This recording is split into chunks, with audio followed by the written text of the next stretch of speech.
দেশের প্রধানমন্ত্রী কখন কোথায় বিচরণ করবেন সে নিয়ে কোনো প্রশ্ন থাকে না। পশ্চিমবাংলায় আসছেন, পশ্চিমবাংলা তারা নতুন সরকার গঠন করেছে, কিন্তু মণিপুরে তিনি যেতে সেইভাবে সময় তিনি দিচ্ছেন না মণিপুরবাসীর জন্য, যেটা এই মুহূর্তে সব থেকে বড় দরকার। ভারতবর্ষের যে কটা অঙ্গরাজ্য আছে, মণিপুর সব থেকে সংকটময় অবস্থায় চলছে। আমার তো মনে হয় ওখানে গিয়ে এই জোগাড়টা করলে হয়তো আরো বেশি কাজে দিত।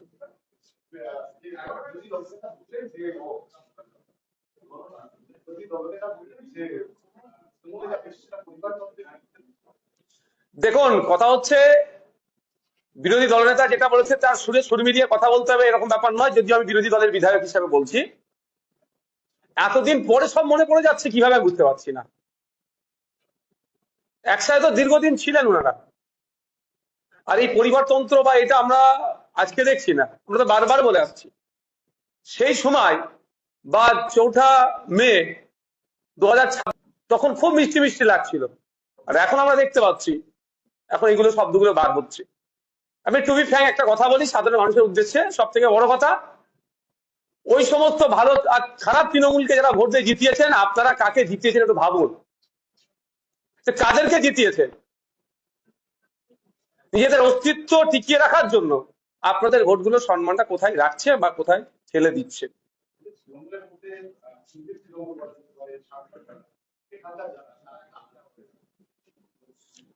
দেখুন, কে কোন গ্রুপে যাবে সেটা আমি ডিসাইড করে দিতে পারি না, এটা তাদের সম্পূর্ণ ব্যক্তিগত মতামতের উপর নির্ভর করছে।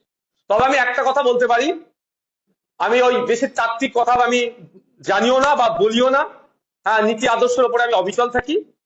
যদি সত্যিকার অর্থে কেউ নীতি আদর্শ নিয়ে চলে তাহলে বলবো রিজাইন করুন। আপনি অমুক জায়গা থেকে দাঁড়িয়েছিলেন মমতা ব্যানার্জির ছবিকে সামনে রেখে, অভিষেক ব্যানার্জি তৃণমূল কংগ্রেসের জোড়াফুলকে সামনে রেখে দাঁড়িয়েছিলেন, রিজাইন করুন, আবার সেখানে ভোটে দাঁড়ান, এসে এখানে ভাষণবাজি করুন। হ্যাঁ, আমি নওশাদ সিদ্দিকী এখানে বসে আছি আমাদের সিম্বলকে সামনে রেখে মানুষের আশীর্বাদ নিয়ে। মমতা ব্যানার্জির ছবিও আমাদেরকে দেখাতে হয়নি। নিজের স্বার্থে তারা কি কাজ করবে? নিজের স্বার্থের জন্য হয়েছে। আমি এখানে তৃণমূলের হয়ে পালিত করতে আসছি, কারণ তৃণমূলের ভবিষ্যৎ অনেক আগে আমি বলেছিলাম, যেদিন ক্ষমতাচ্যুত হবে তার পরের দিনে পতাকা বাঁধার লোক পাওয়া যাবে না। আর আপনারা দেখুন, আমাকে একটা জায়গা দেখান, এই আজকে 1.5 মাস পার হতে যাচ্ছে, নতুন করে তৃণমূলের ঝান্ডা 1.5 মাসে কোথাও লাগাতে পেরেছে? 15 বছরের কথা কিছুক্ষণ আগে বললেন যে 15 বছর গণতন্ত্র ছিল না, 15 বছর কিছুই হয়নি। গীতব্রত কি 15 বছর নিজে ঘুরিয়েছিলেন? দেখুন, আমি ব্যক্তিগত কাউকে আক্রমণে যাব না, আমি শুধু একটা কথা বলবো যে যে অন্যায়কে এতদিন তেনারা সহ্য করেছিলেন না প্রতিবাদ করে, তাহলে মানুষ, সাধারণ মানুষের সাথে জানতে নিশ্চিতভাবে তাদের কাছে চাইবে যে এতদিন আপনারা আমাদের চোখ কেন খোলেননি।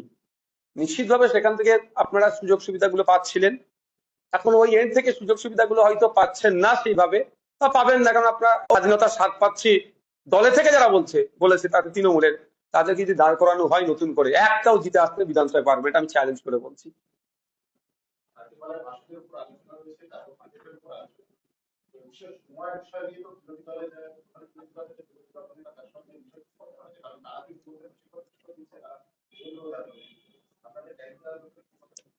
দেখুন, আমি এটা সেকেন্ড টাইম এমএলএ, কাকে বললে টাইমটা পাওয়া যায় সেটা আমি জানি। আমি তাকে জানিয়ে দিয়েছি যে আমার জন্য এই টাইমটা বরাদ্দ করতে হবে, তার কাজ হবে আমার টাইমটা দেখে বাকি টাইম ডিস্ট্রিবিউট করা। কোনো কথা হবে না, আমাকে আমার টাইম দিতে হবে, আর আমি আমার টাইম দিয়ে নেওয়ার জন্য কাউকে তেল লাগাবো না। আমি এটাও বলছি আপনাদের মাধ্যমে, যে অমুককে তেল লাগাতে হবে, অমুকের সাথে সাথে ঘুরতে হবে। আমি এর আগের বারে 5 বছরে পারফর্ম করেছি বিধানসভায়, আমার যা টাইমের প্রয়োজন ছিল, যাকে নির্দিষ্ট টাইম যার কাছ থেকে বরাদ্দ হয় তাকে যে বলেছি সিস্টেম মেনে, এবারও সিস্টেম মেনে করবো, আমার টাইম আমাকে দিতে হবে।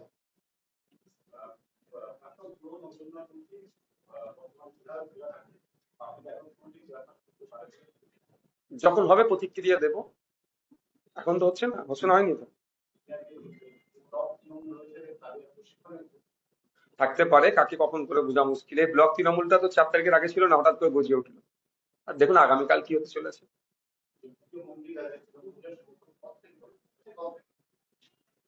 এরকম ভাবে অনেকেই করবে, তৃণমূলের কাছ থেকে গুছিয়ে কাছে কামিয়ে নিয়ে এবার একটু নিজেকে ভালো রাখতে চাইছে। তবে হয়তো জ্যোতিপ্রিয় বাবু বিজেপি তৃণমূল ছেড়ে দিয়ে বিজেপি নজরে হয়তো প্রশাসনের নজরে একটু বকলমে সেন্ট্রাল বিজেপি যে এগুলো আমার ভালো তৃণমূল একে ডিস্টার্ব করা যাবে না, করতে পারে, কিন্তু বাইরে বার হতে হবে, এতটুকু বলে দিচ্ছি। যারা রেশন চুরি করেছে, যা চুরি করেছে, বাংলার মানুষ গণতান্ত্রিক প্রক্রিয়ায় জবাব দেবে। যারা যেখানেই নাম লিখাক না কেন, অন্যায় করে বেরিয়েছে, এখন ভারত তৃণমূলের দলে নাম লিখাবো, বিজেপি দলে নাম লিখিয়ে দেবো, কি ভাবছে? হতে পারে প্রশাসন তাদেরকে ছেড়ে দেবে, বাংলার মানুষ ছাড়বে নাকি? দীর্ঘদিন অত্যাচারিত হচ্ছে এই তৃণমূলের হাতে। আজকে ভালো তৃণমূল সেজে মিডিয়ার সামনে বসে একটু মেকআপ করে বড় বড় ভাষণবাজি দিলে মানুষের মনে যে ক্ষত আছে সেগুলো মুছে যাবে? অত সহজ নয়। দিনের শেষে গণতন্ত্রের শেষ কথা বলে মানুষ, তবে গণতান্ত্রিক প্রক্রিয়ায় মানুষ জবাব দেবে। সে জ্যোতিপ্রিয় বাবু হতে পারে, আর ভালো তৃণমূলের নাম লেখানো নেতারাও হতে পারে।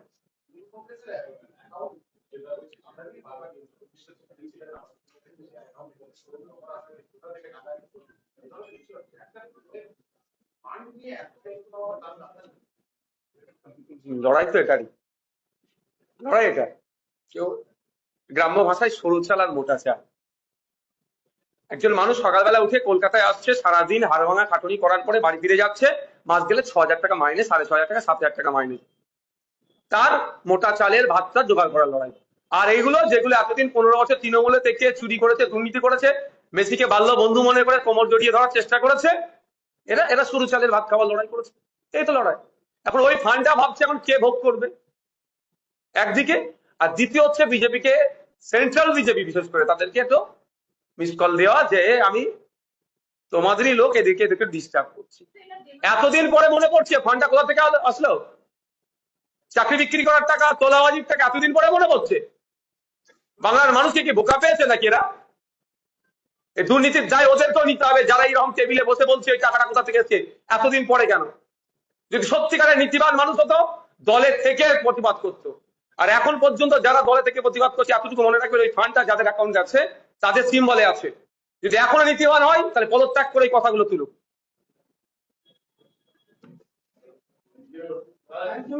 হেডলাইন হয়ে গেছে।